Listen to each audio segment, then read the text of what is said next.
As I was trying to process how I wish to conclude this section for the year, I have been really dependent on just looking at 2 Timothy and trying to let God speak to me through that message. And I reached this point in my lesson, and I thought, okay, now,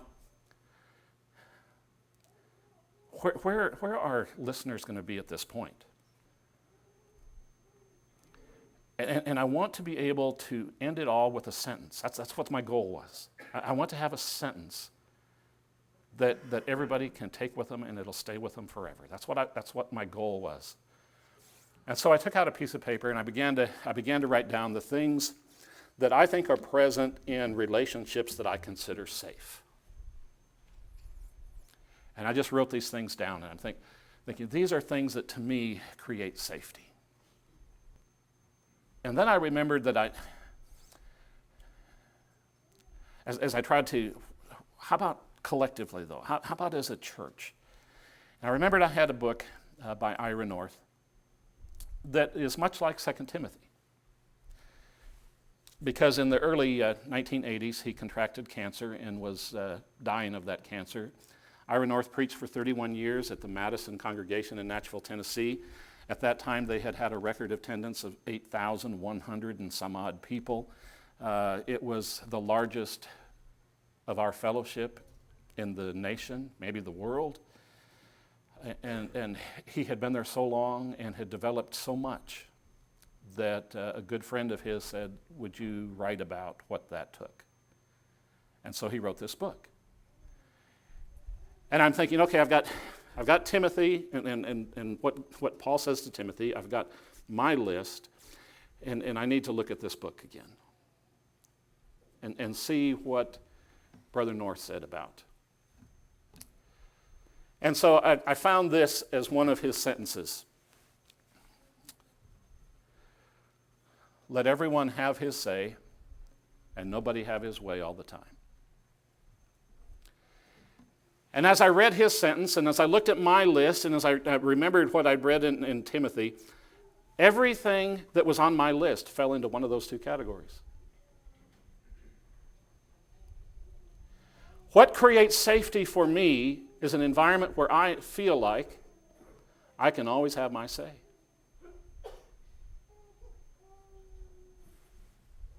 But I don't always get nor need my way. There it is. There's the sentence. There's the wrap-up. A safe, collective church atmosphere demands these two principles. Number one, everyone senses a welcome to appropriately express their hearts. If you develop that and work on that, is that not the beginning place of feeling safe? That I always can appropriately share what's on my heart.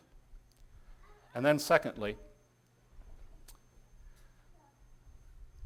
that when I share what's on my heart, I do so without any expectation of getting my way. I will share what's on my heart,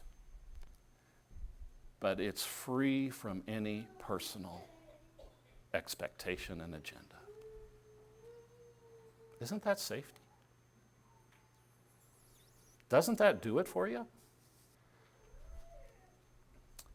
Here's all the weeks reduced to a single sentence. And I did, in all good conscience, I had to tweak Brother North's a little bit. This is Dan's safety proverb. Everyone is free to have their thoughts and express them appropriately, but they must be void of any tone of demanded compliance. If every one of us in this body lived by that safety proverb, when the question was asked, is my church a safe church? It wouldn't have anything to do with conflict. It wouldn't have anything to do with getting my way or not getting my way. It wouldn't have anything to do with feeling rejected or total acceptance. It wouldn't have anything to do with any of that fluff. Is this a place where I feel I can speak my heart as long as I speak it appropriately? And that my motivation in speaking my heart is that I'm not trying to demand my way.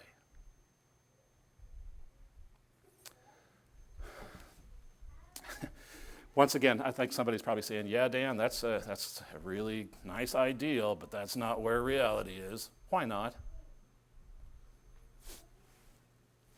Is that not a God-pleasing, biblically mandated, Jesus-exampled objective?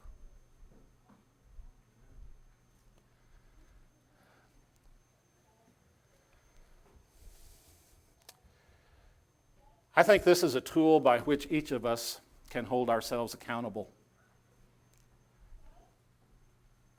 Am I appropriately expressing my heart? See, because if I'm not doing it appropriately, then I'm not creating safety, creating turmoil, building conflict. If, on the other hand, every time I speak my heart, I do so from what Hinkle and Woodruff call that win-win perspective, everybody can win, then I've expressed myself appropriately.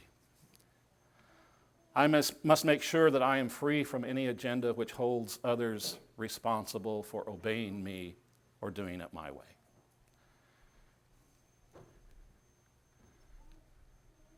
We all have heard stories. The lack of this is why many churches have split and divided, right? I'm going to speak my opinion regardless of how I speak it, and I do have a right to demand it. Boom, you've got a church split, just like that, right? So the opposite of that's going to create safety. But this is also a tool by which we can foster mutual accountability. Not only can I evaluate myself, I can also hold others accountable. Because I do not have to listen or accept inappropriate words. Don't have to. As a matter of fact, it's really fascinating as you go back and look at Paul's message to Timothy as he talks about these inappropriate behaviors, these contaminators. Do you remember what he says every time?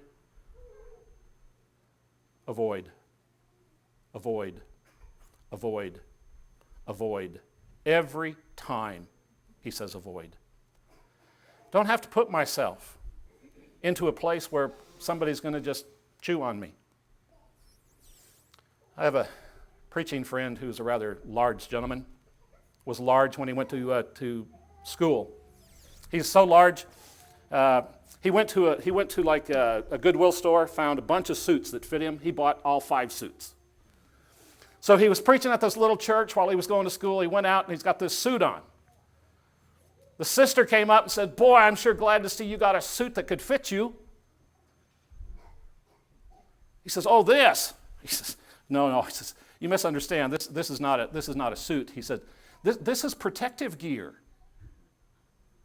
for people who want to come up and chew and attack me." Now, I'm not advocating that we take on that nature, but you know what? We don't have to endure inappropriate sharing of somebody's heart. We don't have to. We don't have to. I need not allow others to force their personal choices on me. And I can appropriately express that. I don't need to be ugly. I don't need to force my way. But I don't need to have others forcing me into a given behavior. That's what Romans 14 is all about. Okay. I want to end with this. National Geographic has a program called Dog Whisper. Features this guy here, Cesar Millan. If you've watched this show, you've been amazed because this guy goes and he'll take dogs that are biting and just aggressive and they'll have their little timed camera, and in 10 minutes he's got this dog laying at his feet with his tongue hanging out, wagging his tail, just happy to be alive. And he says I train people, or transform dogs and I train people is what his concept is. But It's a fun show to watch. But some of what's so unique about this is that Caesar's big thing is developing an atmosphere of safety. That's really what it is. It's all about, being part of the pack and being appropriate in the pack. And so he utilizes a number of different tools to accomplish that. One of the unique things that he does is this thing, and you can't see it very well in that picture, but he does this thing with his open hand, and he'll come down and catch the dog in the side with this open fingers, and his analogy is that's a bite. The dominant leader of the pack, when inappropriate behavior is engaged in, will bite at the inappropriate behavior, the dog that's doing that. And so Caesar uses this open hand, and he does this bite thing. Well, what it does, it just totally refocuses the dog. And he begins to consider something entirely different. Now, if that doesn't work, then he does this, he's got this heavy-duty takedown thing. And he lowers these dogs on their side with that hand still on their, right at the base of their neck, and he's just biting. And he's holding him down. And it's amazing. This dog will be trying to rip his hand off, and within a matter of seconds, he's surrendered. He's mellow. And he can let him back up, and that behavior was not acceptable by the pack leader, and so now he's going to live a different way. Another technique that he uses is he puts the collar high on the neck. And whereas most people working with their animal, pull that collar, and then the dog becomes resistant, and so he's pulling, Caesar lifts. And he says the purpose is because it takes the dog's focus someplace else. We watched one with Kinsley last night, and he was lifting this, I think it was like a German Shepherd, and he must have lifted that dog for 45 minutes. And his shirt was ripped to shreds where that dog was biting him. And he's not a tall man, and he's lifting this great big dog. And at the end of 45 minutes, he's physically exhausted trying to raise that dog. Well, I share all that to say this. We need to be safety whisperers. And if you're upset that I've just called us all dogs, then let me remind you, and let me apologize, I guess, actually, because I could have called us sheep, which is what God calls us, and I elevated us to dogs, so I apologize for that. But anyway, if I'm a barking, sniping, biting, or inappropriate dog, help me. Would you? Could you give me a touch? Could you give me that little bite?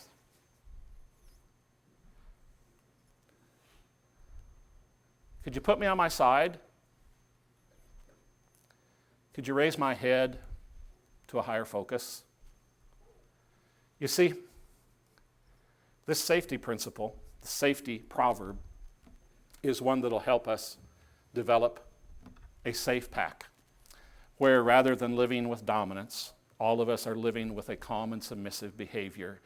And we are calm and submissive because our pack leader, Jesus Christ, makes us that way. That is the goal and objective. So the safety proverb is the one sentence for the whole lessons. Now we're going to commit. See, preaching does no good if there's no commitment. I have little commitment cards. Let's see if I can get some help here. Would you guys just pass those around for me? There's behind it.